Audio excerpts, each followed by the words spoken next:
What's up, everybody? Welcome to Podcast Now. I'm Alex. In this video, I want to go over some of my impressions on Marvel Rivals. I was able to sit down. I probably put about 6 or so hours into this game, and I'm loving it. I think this is actually a really, really fun game. Now, I've said before, leading into it, it's not necessarily a game for me. I don't play Overwatch, and even just the types of games that these are. I was looking for this game to be a fun game with kind of consistent updates, right? Like characters that kind of come out over time that I can jump back in kind of whenever and play a couple matches, get in, get out, right? That's what I wanted this game to be for me. Now, it can be a lot of different things for a lot of different people because I think you can get rather skillful in this game depending on who you're playing as and who you're playing with and, what the kind of strategy is there. I think there's a lot of room for this game to grow and just get, again, more strategic, get almost more difficult, I guess, if you're maybe a beginner jumping in. But one of the things that this game I think does so freaking well is just the actual setup. Like, how many times does a game come out that does 500,000 people playing it concurrently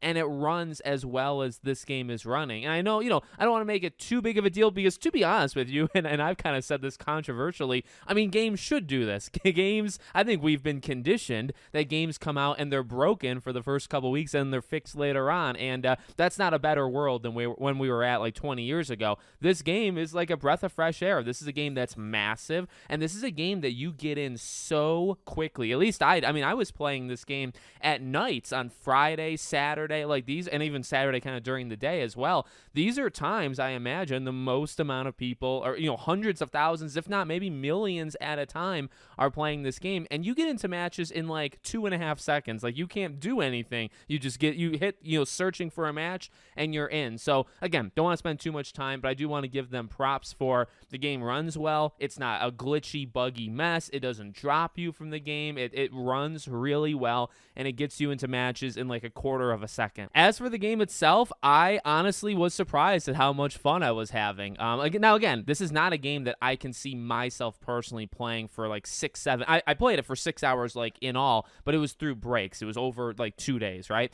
So I don't think I can play this game like all day, but that's just the type of game that it is, and that's the type of person that I am. It's not the kind of thing that I do, but the game is a lot of fun. I played a lot of just like normal team deathmatch, and I will say I'm a little disappointed there's only one map for that, but they kind of make up for it in the objective-based modes where there's like it seems like an unlimited amount of maps in that one. I felt like I wasn't ever doing the same map twice, but I spent a lot of time in the team deathmatch just to get used to the characters. I mean, again, that's another pro I would say.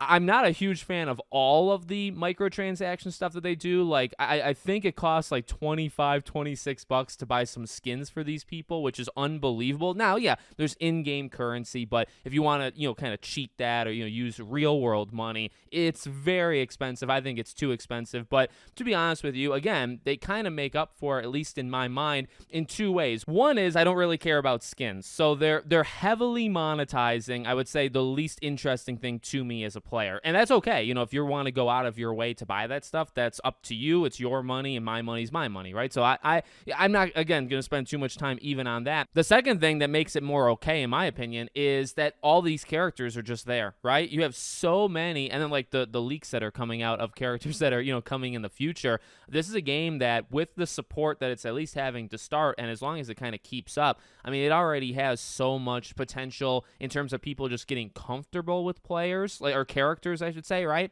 And then over time, they're going to add even more. And I don't know, there's definitely like overpowered ones, like, you see online. I've seen even in matches like Scarlet Witch, Iron Fist. These are somewhat broken characters that I do think they're going to have to nerf, but you're seeing people get pretty good at like all sorts of different, like I've seen rockets that are like really good. Actually, a friend of mine was insanely good rocket. I kind of maining Hawkeye, and I freaking love him. I can't hit every shot, but when I do, I can get headshots from across the map. So, I love that about this game, that those characters are just there. You can just pick them at any given moment. You don't have to unlock them, right? And that's a really big positive. And then, well, the last thing to talk about, of course, is the game itself. Fast-paced, really fun, I mean, it feels like it sometimes to me that it's made for like an ADHD mind in terms of just how quick it is. And I don't, you could say that I guess is a negative. I'm actually kind of saying it as a positive. It's no slight against people that have ADHD. I probably have it honestly deep down. This is a game that's just constantly moving, and like I mentioned earlier, with how fast the load times are, like that's a legit, I think, awesome thing, and a thing that hopefully more games can do. But the game itself is just so fast paced. Team deathmatch, you're respawning after, like, again, a quarter of a second. You don't even have time to think after you die. You're just back in it. And each character, again, is so, they're simple to a degree, but then they can get more complex kind of the more that you learn, right? And the more that you can maybe chain it with other people, or, again, if you're playing with other people and you're using, say, healers with like a tank or something. So I was having just a blast with Team Deathmatch, just kind of learning each character. I don't think I've played as all 32. I've probably played as like 20, 25, and I kept kind of defaulting back to Hawkeye. I really like Magneto. I've played as Black Widow a bunch too. Like, there's some characters I'm kind of gravitating towards. And then, in terms of the objective stuff, those are also interesting because they're also kind of fast paced. Like, they're more drawn out. They're more, they're literally objectives. So it's whether it's like capture an area or escort, one thing to these different zones.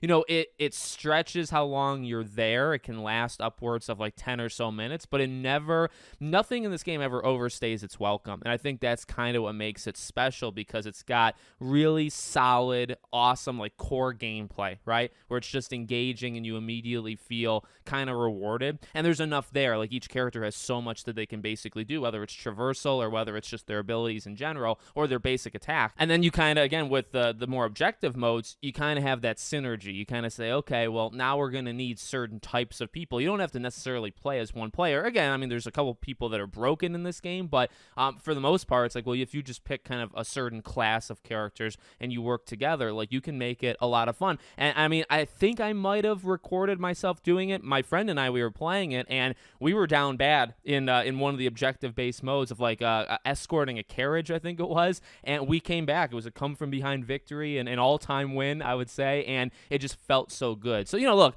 I'm kind of just describing a bunch of games do this, okay? These objectives are not new. The type of game that this is not new, but I just feel like they nailed so much about it. And they did make, I would say, things that are pretty original in terms of the characters. Now, the characters themselves, they're not original, but how they act and how they play and just how diverse they are from each other and how fun it is. I mean, the game overall is just really, really fun. Again, I can't play it for too long. I'm also a sore loser, so if I kind of just suck eventually, right? Like, I'll have a couple matches where I'm doing phenomenal, and then I'll just be really bad. And it's like, I don't want to play a game and lose like 9, 10, 11 times in a row. So I don't know. For me, it's a game that I can do short bursts, but honestly, that's exactly what I needed this game to be. This game is exactly what I wanted it to be. Hence, maybe the name of the video, if I called it that. I'm still kind of deciding in my head. And it's just an overall great game. No barrier of entry, it being free to play, huge. And again, the microtransactions probably being one of the only things that it's a little questionable, but, they have to make money somehow.